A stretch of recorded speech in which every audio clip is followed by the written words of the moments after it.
I said, look, dude, why would you take that stance? Like, people are depending on this software for life or death situations in many cases. And he said, because that way, when it doesn't work, it's not our fault. Game begin.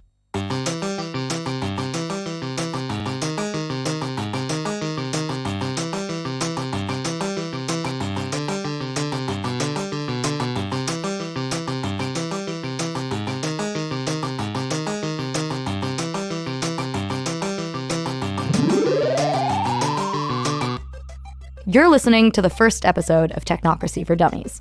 Does the word technocracy make you feel like a dummy? Me too. That's why we're defining it in the first episode. We're navigating the state of our union together as America moves towards technocracy, a system of government overly responsive to the interests of tech elites.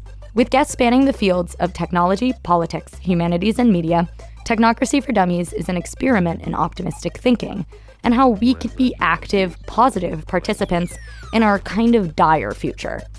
I'm your host, Gen Z by birth, Sam Simon.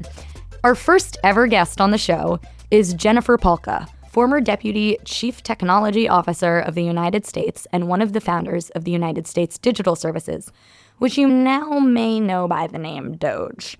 Her book, Recoding America, came out in 2023, which I just read, and honestly, it changed my perspective on how government functions in relation to technology, which is to say, not very well. She's also the founder of the nonprofit Code for America, which aims to make government better by addressing those very tech issues. It's an absolute pleasure to have you, Jennifer Pahlka. Welcome to Technocracy for Dummies. Thank you so much for having me. It's a great pleasure to be here. You're often there at the first of something, so you're very used to the trial and error, it seems. Very comfortable with that. Yay!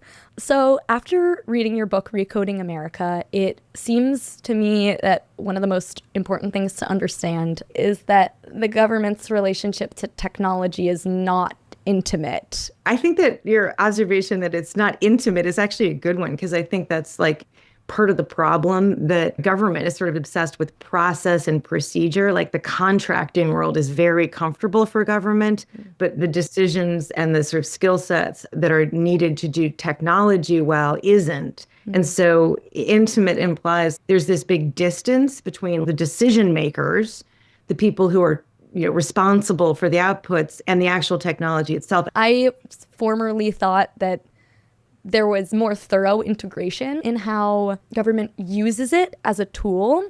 It's like seen as a means to get things done, but isn't very cared for at the level that most people think of when they think of government. And that's really true. There's a huge distance. It's mediated by all of these contracts and layers of management.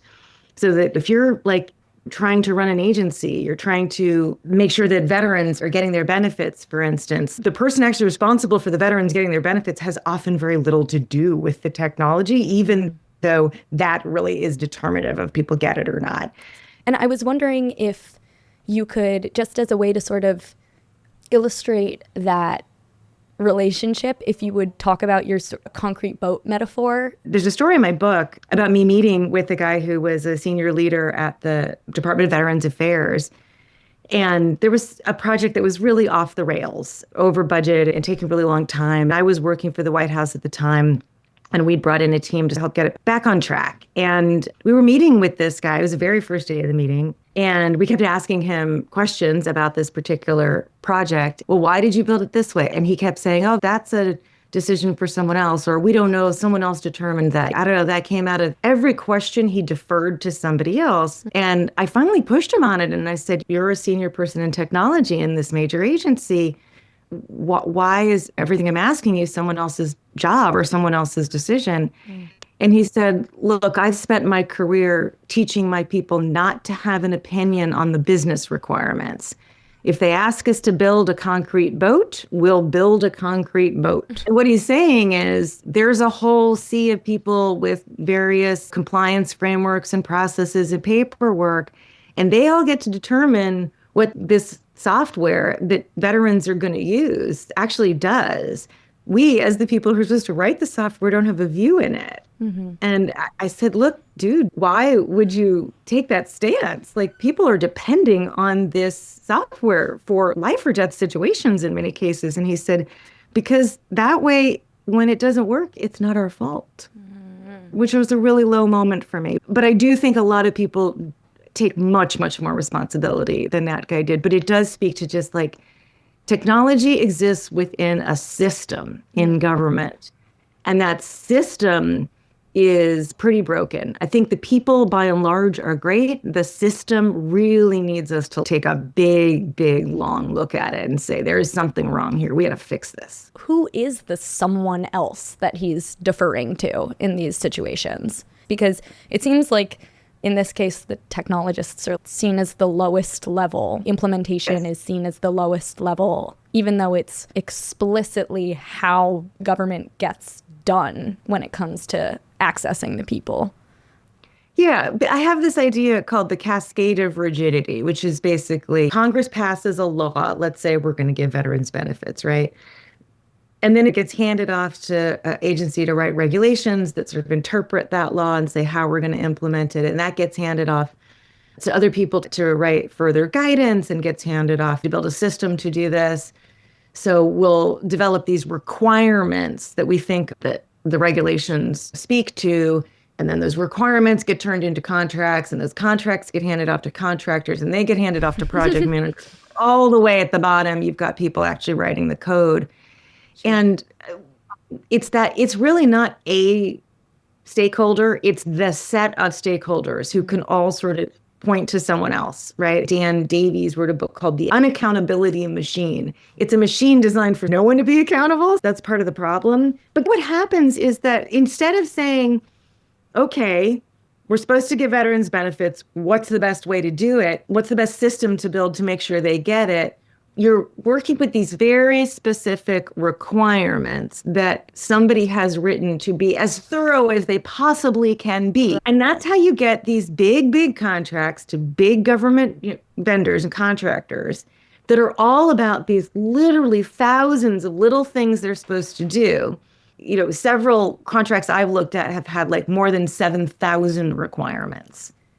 That's unbelievable. And you can do all those requirements, but it may not add up to something that actually works. But the way the contract gets paid is by meeting the requirements. All the requirements, not by having built a system that works. So if you don't mind, I'll tell another quick story. Yeah. Also having to do with the VA. I had these friends who were working at the sort of beginnings of the U.S. digital service. They were working with the Veterans Affairs, and they wanted to put all of the forms that veterans could use to get benefits in one place. So they found this one particular form, and it was a PDF that you would fill out online. And here's the thing, unless you had a very specific and very outdated combination of Internet Explorer and Adobe Reader, it wouldn't load on your computer. Okay. It's a great combination. This was years ago, but this was like a really old version of it. So these service designers at the United States Digital Service went and worked with actual users. Instead of like loading up the form inside the VA, where everybody in the building thinks it's worked fine, because the computers in the VA are all locked down with that particular, again, outdated versions of Internet Explorer and Adobe Reader. Mm-hmm. Outside the walls of the Veterans Administration, very few people have this combination. So they go outside and they go meet with veterans and watch them try to use this form.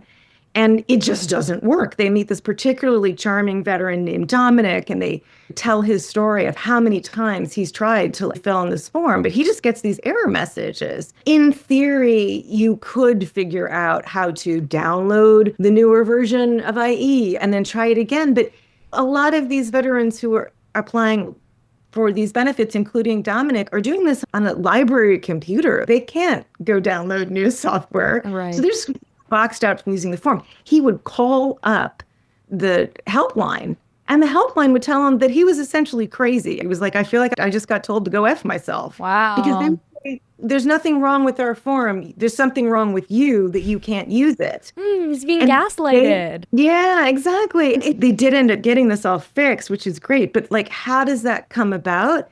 what comes about is people who are doing the best job they possibly can because they're trying to be thorough and careful by being very specific. So they write that into the requirements that it should work on this version of IE and this version of Deputy Reader. But the actual output of it is that people can't actually use the form. The people aren't lazy. They are not careless. In fact, they are very diligent and very careful.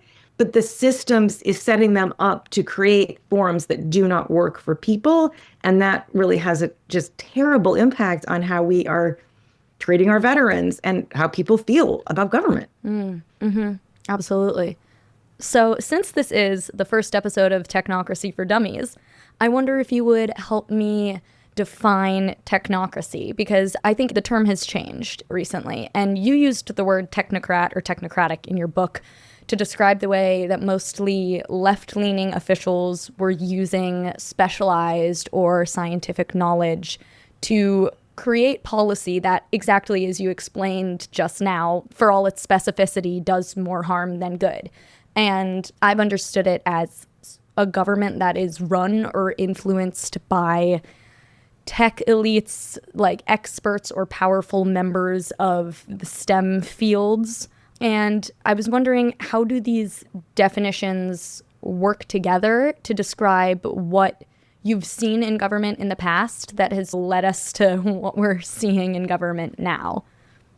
Yeah, it's a great question, and it's a great topic for this particular moment, but there's a lot to pull apart there. Technocrat or technocracy is often used to indicate a kind of neutrality. Like, I'm not left or right, I'm just looking at this from a technocratic viewpoint. You can debate whether the government that we have built up until now is really built by technocrats, that many would say that if you empowered the technocrats more, we'd have a better government. Like, what would be the best way to get these things done in a supposedly neutral world?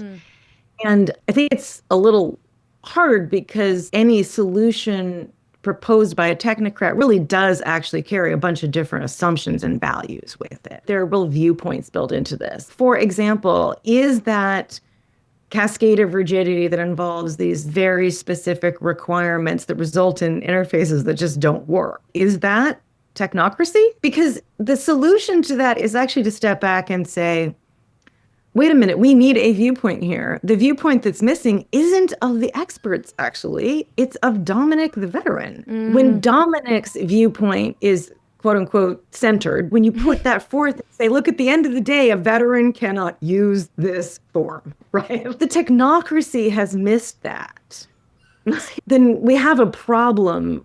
On the other hand, if you define technocracy as the expertise, one of the expertise that you need to bring into government is that of user research. This is something that the private sector does. Like, all the apps that you use on a daily basis, that feel simple and intuitive to use, that provide real value to you, those were all created with enormous amounts of user research. They start with something and then they just test it with people and see what works for them. That's an expertise that's very prevalent in the private sector and has been largely absent in the public sector. Does that count as an element of technocracy? Would user research be a tool of a more efficient technocracy if we're giving it a positive definition? Yeah, so one way to think about it is we need to redefine the expertise of the technocracy for this era, right? And we've kind of failed to bring in those sets of expertise from the internet age. All the things that have made the internet age what it has been have been, as you say, not intimate, right? Kept separate from the core workings of government. So if you go into most government agencies, and this is changing, the people who have power and make decisions don't have that expertise at all. That expertise is foreign to them. And they don't even have anybody talking to them on a regular basis who has that expertise. They're in a very policy kind of bubble.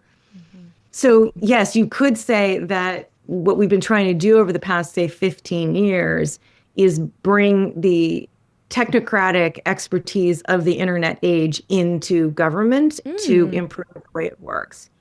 I think it's really important, though, because you asked us to ground this in the current moment. There are a number of things that are happening in the current moment that sort of overtake that agenda. The first one, of course, is AI. Like user research is going to change dramatically in an age of AI, right? So it's all user research.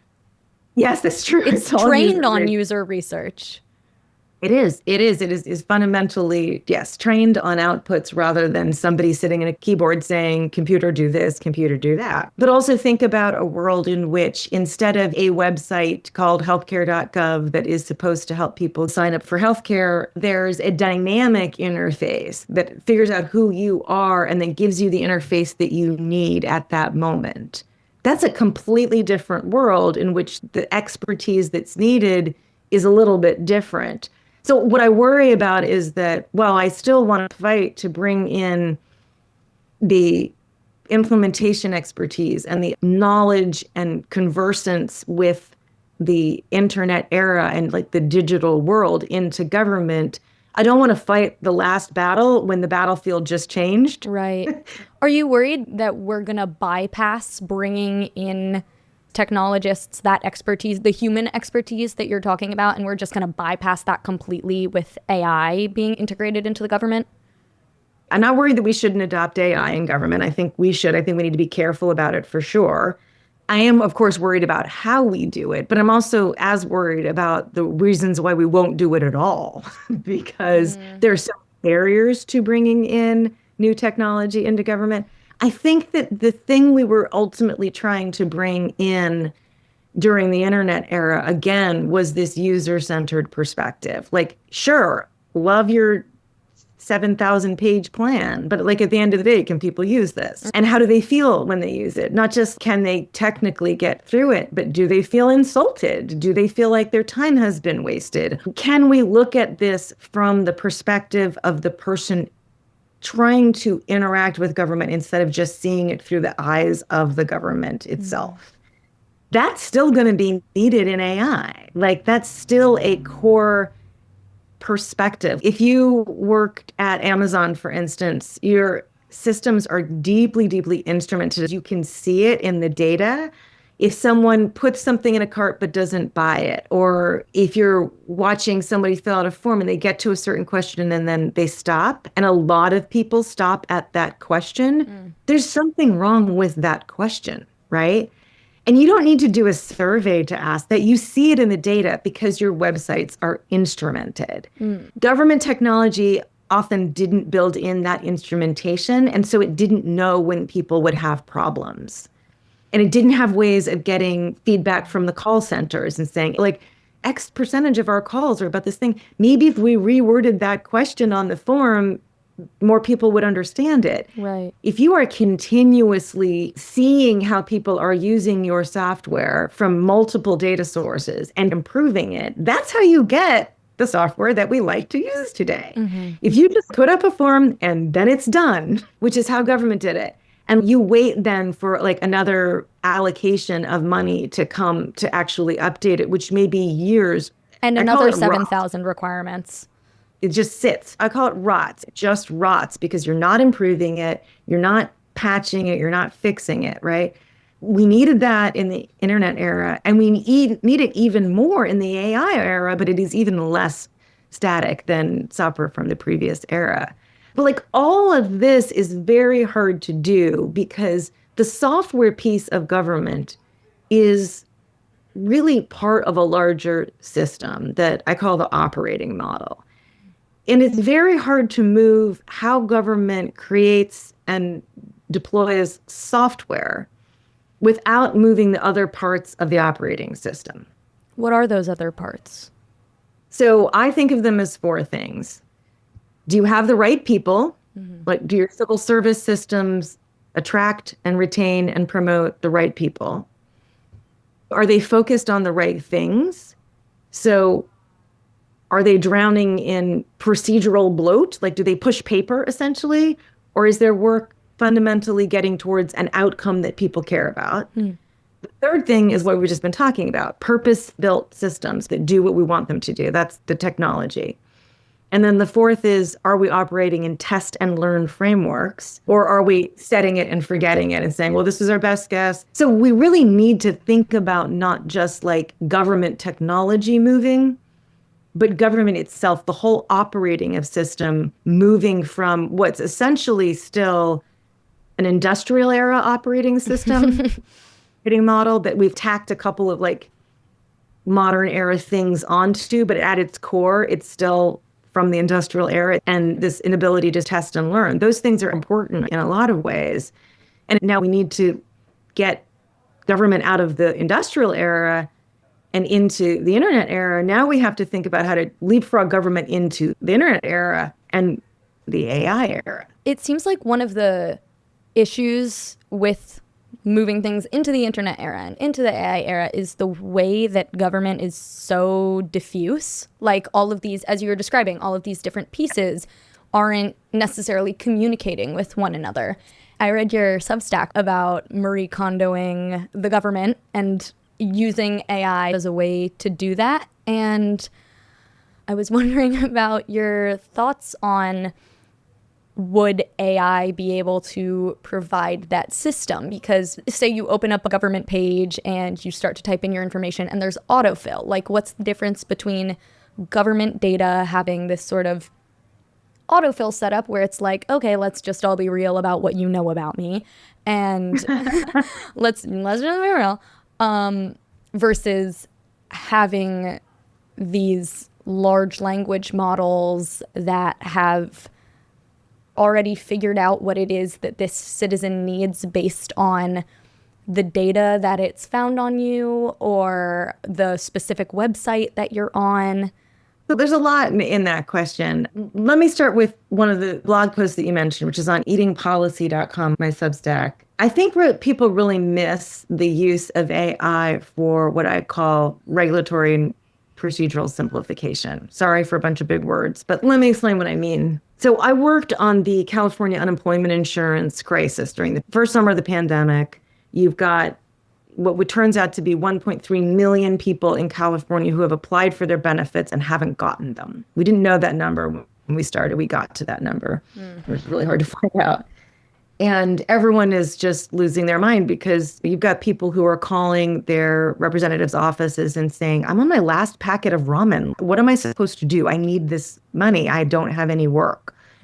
My colleague Marina is with the claims processors near Sacramento, working with them on a daily basis. And one of them keeps saying to her, yeah, I'm not quite sure about the answer to that question. I'm the new guy. Let me check with the other folks. I'm the new guy. And she finally turns to him and says, what do you mean, new guy?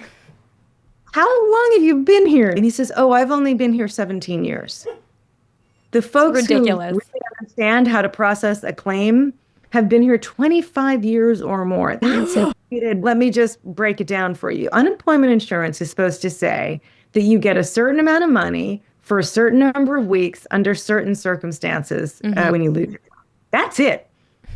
I don't know the number for California, but in New Jersey, there's 7,119 pages of active UI regulations that govern that state. So when that state's labor commissioner was called up in front of, you look mystified and concerned, as you should be. That's a lot. Yeah.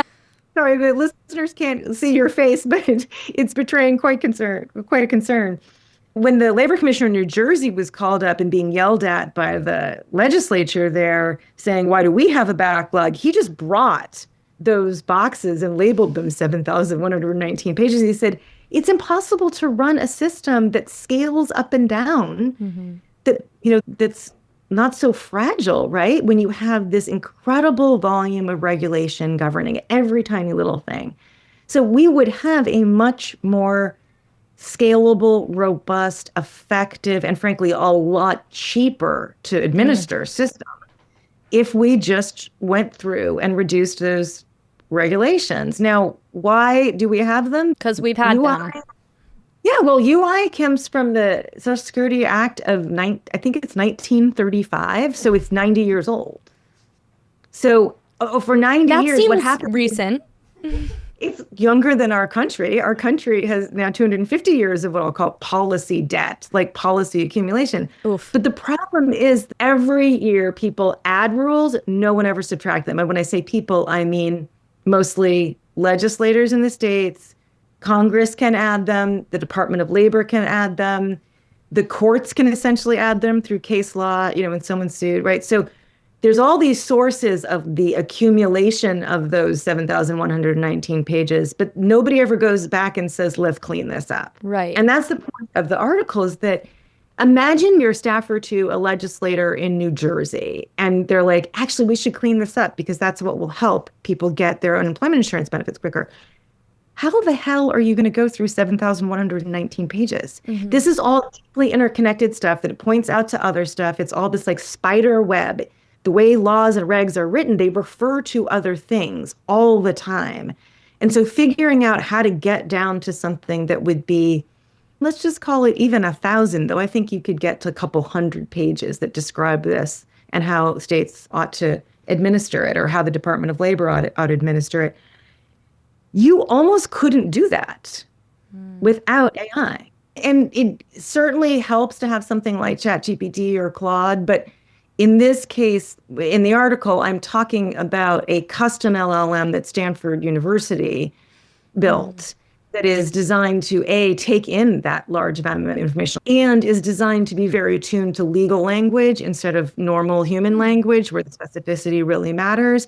And it's designed to really help you navigate these things. It's not telling you, here's the 100 pages instead of the 7,000 pages. It's just helping you navigate and helping you as an expert with an opinion on what's important and what's not important. Now, we have not done that. Nobody's done that on UI yet. Mm-hmm. The applications that we can point to are things like in San Francisco, they used it to ingest the entire municipal code, which is 16 million words. I think that comes out to 35,000 pages. It's a lot. That's a lot. And say, okay, let's baby steps here. Let's start with, turns out there's something like 182, you'll have to check my number, but like reports. I'll get AI to do it. There's all these reports that somebody wrote into statute or code at one point saying, I'm on the city council, I'm going to require this department to write this report about this. Well, like the other things, it's always added and never subtracted. And so one of them was about these newspaper stands that don't even exist anymore. But staff still spend their time writing these reports, even though they don't exist and nobody reads the report. There's been a lot of reporting on this in Congress. There are like thousands of reports that Congress requires of federal agencies that literally nobody reads. But in San Francisco, with 16 million words in the municipal code, they tried many times to even find all those requirements for reports. And they kept coming up with some random number, and they ended up getting the right number by using this STARA model. Mm-hmm. It stands for Statutory and Regulatory Review Assistant. So it's a custom AI model. They found all the reports, and now they're in the process of proposing that about a third of them no longer be required. That's great. That's the start of cutting something down, right? Mm-hmm. They also have way too many boards and commissions in that city. And all those boards and commissions are like, things have to go through them that shouldn't go through them. It's too many people trying to make a decision.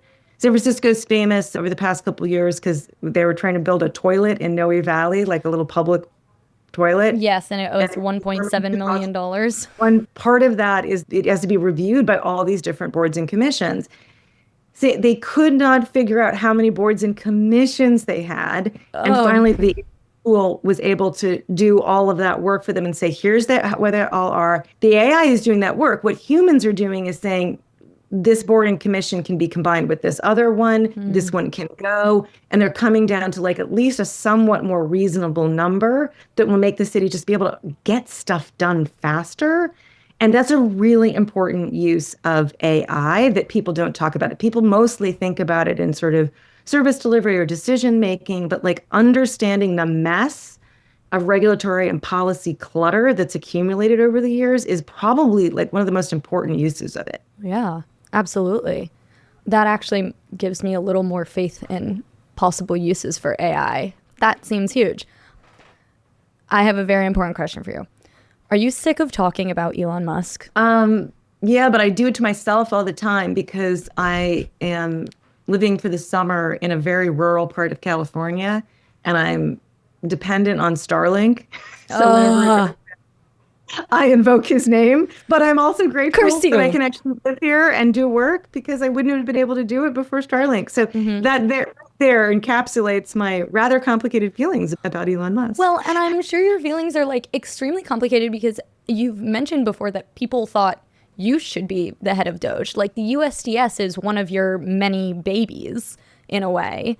And I don't know, it's set an example for tried to change government's relationship to technology, this complicated mess that we've been talking about.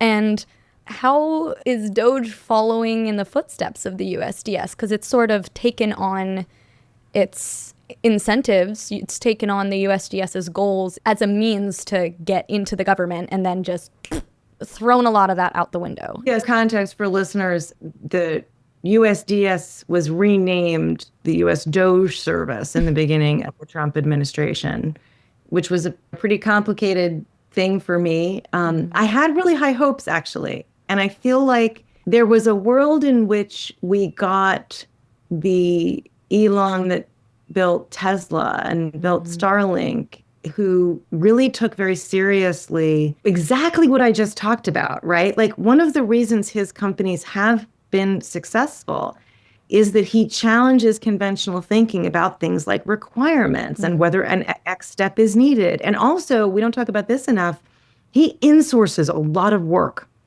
Right, which is part of this whole mission is getting technologists into the government. I mean, his companies, I don't know if it's him in particular, but have a very rigorous way of saying, look, if this can be done better in-house, we're going to bring it in-house.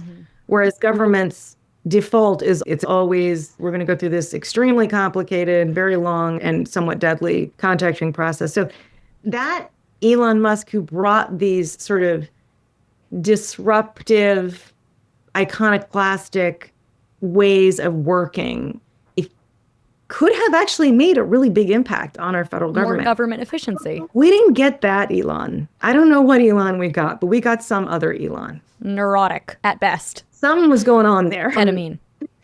You said it, not me. The truth is that a lot of folks who worked at USDS really felt like that unit did not get the backing that it should, especially over the Biden years, to make the kinds of change that it wanted, right? The Biden administration really had I'll call proceduralist mindset. Like it was very attached to notions of proper process, which is fine. I'm not saying there's not a place for proper process. But when proper process becomes, you've promised the country better broadband, right? And you've put $42 billion towards it. I'm referring to the BEAD program that came through the Infrastructure Act. 3 years later, you've not connected a single home because you're going through these very complicated, very careful processes. That breaks trust with the American people. And after that, you might want a move fast and break things mentality. It makes people crazy for a move fast and break things mentality. And it creates the conditions for sort of an Elon to come in. There's no competitor that can come pick up the slack if you stop providing unemployment insurance benefits. Then again, we do stop providing unemployment insurance benefits. Like the status quo is so bad that a lot of people, including me, would have been tolerant of some significant disruption in the service of real change. But unfortunately, what we got was not a thoughtful look at these processes saying, let's take these different pieces out of it. Instead, it was, let's just cut people. And it was just incredibly oversimplified. You do want to cut people, I think. I know most people I know who work in government do think that there's a certain percentage of folks who probably are, frankly, holding people back. The mass majority of them are great. But you cut the work and then you cut the people, right? You do that process of policy simplification. Again, this was baby steps, but you go find the reports that people are writing that no one reads, and you make those reports no longer required, and then you repurpose those people on something higher value, or you get rid of them, whatever. Or really, the biggest tragedy, I think, is that our civil service system in federal government is terribly, terribly broken and desperately needs a reboot. One of the ways that it's broken is that it is very, very hard to fire underperformers. If he had come in and said, I want to get rid of a significant portion of the federal workforce, and I'm going to do it in a way that gets rid of the people who are holding us back, I would have been, honestly, somewhat supportive of that. I'm not sure I would have gone for the deep, deep cuts. But, I'm not in charge. I don't get to tune the dial. I still would have chosen something disruptive. But he didn't go to Congress and say, we need to change the rules that govern how you do reductions in force, RIFs. He just accepted what was there. And what's there is last in, first out. Right. So all the great technical talent and all of the great younger folks that have been hired, the first thing they did was take anybody who was on probation, who's hired very recently, interns, like the next generation of government that's going to refresh the workforce were the first ones out. Yeah. All Elon had to do was slow down and spend a minute understanding the civil service system, go to Congress and say, I need you to change these rules, then do his layoffs. I'm not saying it's as simple as that, but they have a Republican trifecta. If anybody could have got Congress to change those rules. Yeah, he could have done it. Then we would have actually gotten rid of the folks that needed to move on and kept all that great new talent totally refreshed. And instead we have this traumatized workforce that's been treated really terribly. It's just the worst of all worlds in a lot of ways. And I'm really sorry we didn't get a more thoughtful leader in. Yeah. This is the problem with having gotten a technocrat instead of a technologist in the policy rooms. Absolutely. And the sad thing is that if you think about the ways in which his companies originally were set up, they were designed to learn. This idea of try something and then learn, you're constantly questioning the process, you're constantly figuring out what works and then optimizing it. To optimize, you have to test and learn. There's no way to do it. Right. You can't optimize a vacuum. And Elon came in, and for some reason, though he does that in his companies, in government, he seemed to show very little desire to learn.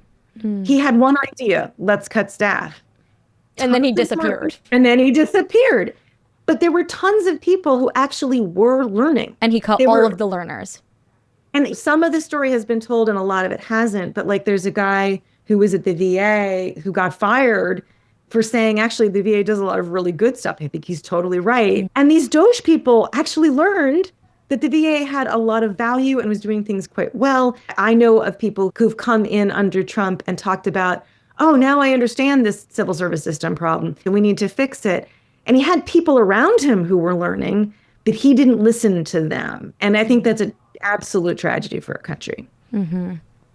I know we only have limited time left, but part of the goal of this show is that we're able to wrap up with a way to look forward. And I know we just talked about how the entire next generation just got cut from the government. So that's less optimistic. However, you do have this enormous emphasis in your work on civil servants and public servants and the people who are sort of the unseen faces of the government who are doing the work every day that actually makes a difference in our lives, in the VA, in the EDD, across agencies. And I was wondering, how can we, the people, we, the next generation, empower or protect civil servants, and especially those who are interested in getting into public service?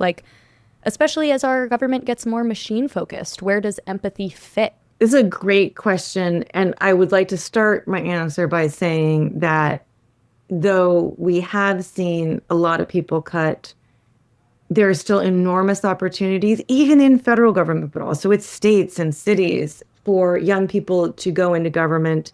Shout out to Work for America. Your listeners might want to check it out. Those are not necessarily technology jobs. Some of them are. It's an organization that helps people get into state and local government, where there's huge vacancies and just enormous opportunity for impact and a real need for fresh thinking. And people are going to challenge the way it's always been done. But even at the federal government, even while these cuts were happening very quietly, there were teams that were hiring great new people. And here's the thing. I think we get people into government because of the impact. The opportunity for impact is never been greater. We had a saying, USDS, decisions are made by those who show up. That's even more true now because there's fewer people around and things are like on fire. And when it's on fire, that's an opportunity for you to go in and say, there's a better way to do this. To be a volunteer firefighter. Exactly. So I really wouldn't discount just that path, even though it's got a bit of a tarnished reputation given all of the layoffs. People say no, people will come back into civil service because it used to be a steady job and that's why people went in. I don't think I see Gen Z thinking about stability necessarily as the key thing they're looking for in a job. Like most of the young people I know want to feel good about their work. They want to feel like it's having impact. They want to feel like they're helping people. Like that's government. Do it. I know so many people who worked in private sector and then they just dip their toe into the public sector. And then they come to me and they're like, I had no idea. This is so important. I've got to keep doing this. I feel so much, frustrated for sure, but so much more powerful in terms of my ability to like shape the world around me in government than I did working at a company. So I really hope that continues. But I also think that there's just a way we need to think about our roles as citizens that I think Gen Z can completely pioneer. And my way of thinking about this is like, essentially, who are you electing? Like, who are you voting for? I'm going to leave aside like left, right, center. That's not really my point. My point is that we think we're supposed to elect candidates to office on the basis of the laws that they pass. But like I said earlier, we've just been adding laws and never subtracting them. Like you can write a law, but the chances that it's going to have the impact people actually care about is really low. Like here in California, I think it's something like over the past 7 years, there've been 100 bills on more housing. We don't have more housing yet because we think about their role differently. Elected leaders need to think about their roles more as gardeners. So gardening, like you think gardening is planting the seed and like that seed is the law. And if it grows, you'll have shade or fruit or flowers. And that's the great thing.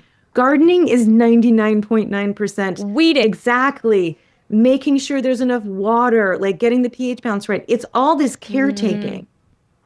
And we have to elect leaders who want to do the caretaking, not the seed planting.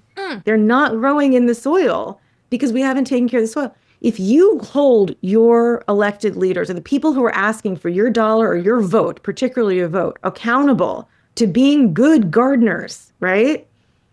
That means they're going to have to get back to that business of updating the operating model of government. That means they're going to have to go understand what's going on with those civil servants that you said, how do we protect them? We retrain the electeds to care about the civil servants and to care about the environment in which they're working so that, yes, we'll plant fewer seeds. I think we should, but those seeds will actually grow because we've actually taken care of the soil. Wow. Yes. Thank you. Thank you so very much for being our first guest today. It's been a pleasure to talk to you. I'm excited for this podcast series, and I feel very blessed to be your first guest. Thank you so much for having me. I feel very blessed that you were my first guest. It's nice to know that there's someone who cares about our future. It can feel like there's really not. I have a 22-year-old, and the world she's leaving college and going into is very different from the world I did, and it's daunting. And our generation messed a lot of things up. I hope your generation can fix them. So do I. Thank you for listening to this episode of Technocracy for Dummies. Technocracy for Dummies is produced at Radio Free Rhinecliff in the Hudson Valley by Matty Rosenberg and Sam Simon. If you're interested in keeping up with Technocracy for Dummies, you can follow us on Substack at Technocracy for Dummies, or you can reach out by email for whatever reason at technocracy4dummies@gmail.com.